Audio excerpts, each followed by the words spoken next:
this is kind of fascinating to me in the sense that we're not even a full same calendar year. We're not even a full 12 months away from when the trade around the world happened, right?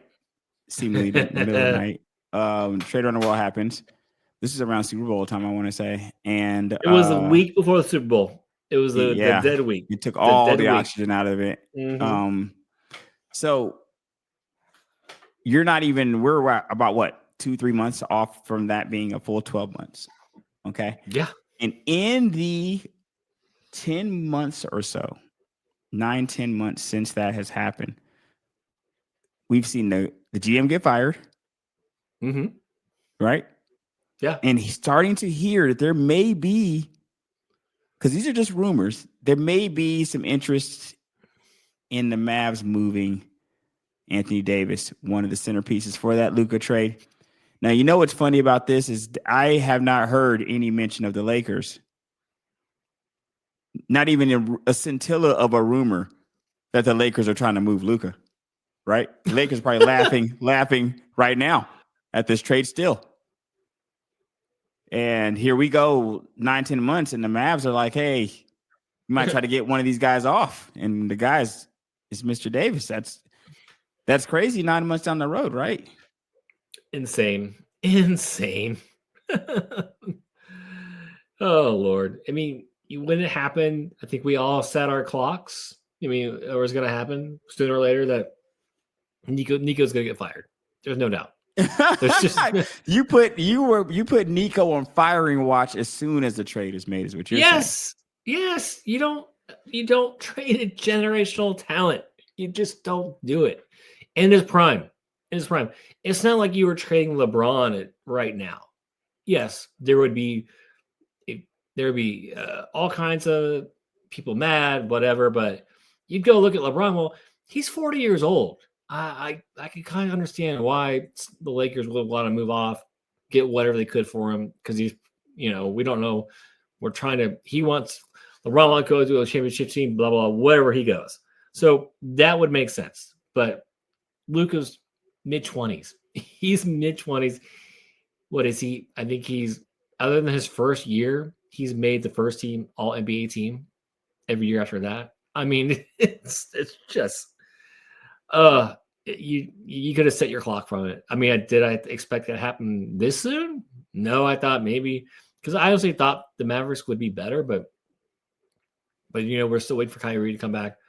Davis has been in and out lineup, which we're not. Which is you're not surprised by that. So it's another day at the office and another day at the NBA office there. You know what I mean? Right. So again, if you're a betting person and if they have an over-under of how many games, I don't care what the over-under where Anthony Davis games play, bet the under every time. He's never going to go on your over.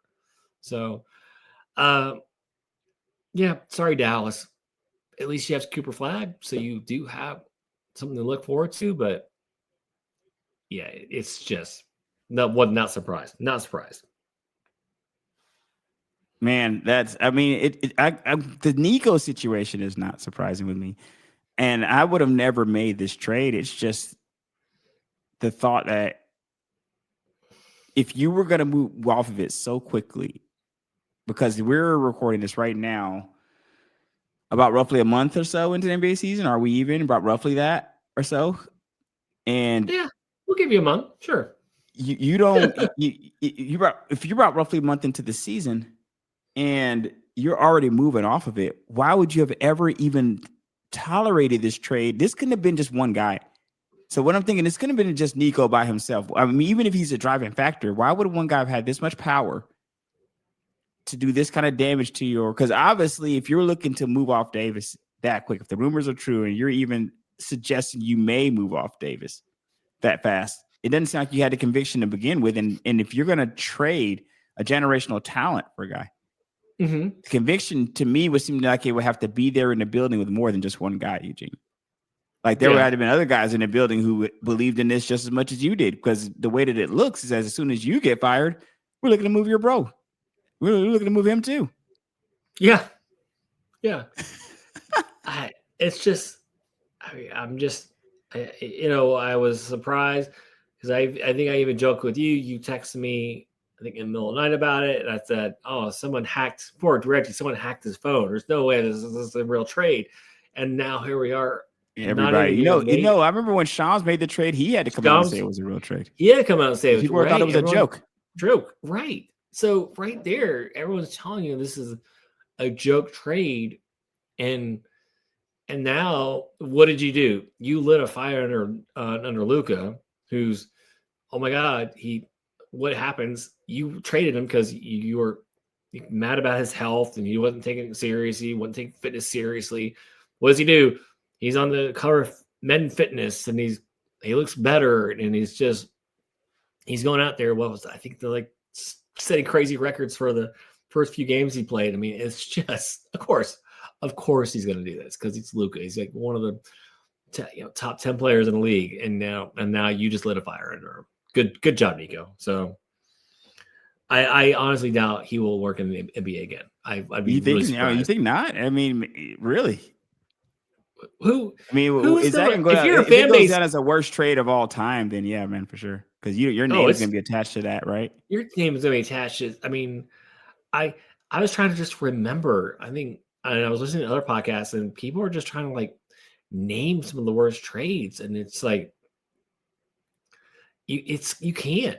I mean, now again, maybe you go back with Dallas with Herschel Walker, but at least Dallas got all those picks. I mean, that's one of the best trades that Dallas ever made. Maybe Minnesota would be on the other end of that. Maybe, but it's like even with Dallas, like the players they got back were not comp wise great, but what Jerry was able to do was dump those players, and then he got picks for all those players, and so that's how he built the team. So that, I mean, I'm just trying to think of like player for picks, and it's like I can't just off the top of my head just think anything when it happened, and still to this day, it'll single-handedly go as probably one of the worst trades.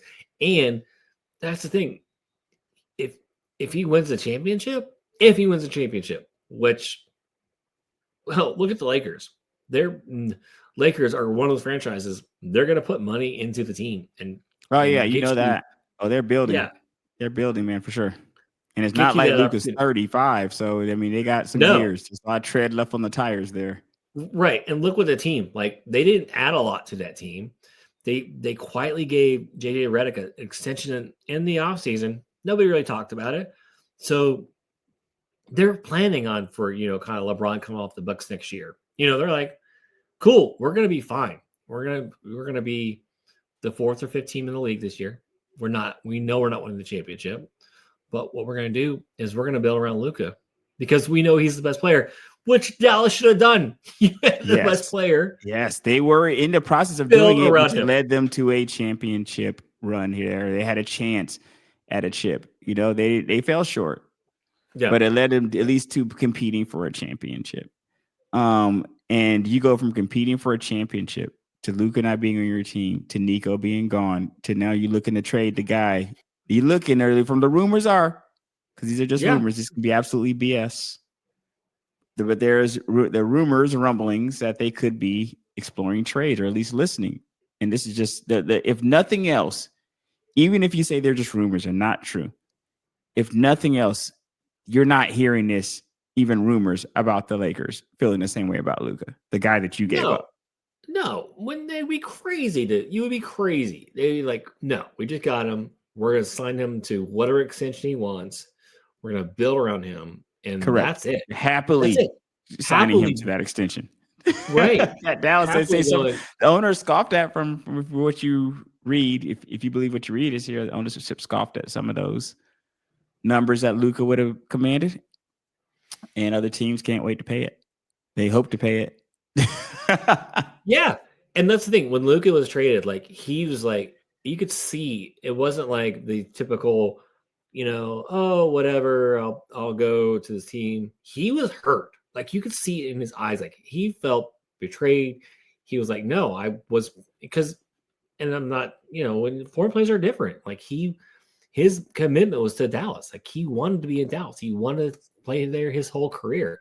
And so No, you hurt him, and then you did all his hit pieces out after the fact about him, made him look like Right. this, and then now and now That's he's those just safe face hit pieces, man. The right. safe face. You try to say to the fans, "Hey, well, this guy was a little lazy anyway. He's getting back. He likes to drink beer all the time, man, and he's not really. We can't trust him here. We're trying to build a championship organization, man, and defense wins championships and all that other good stuff.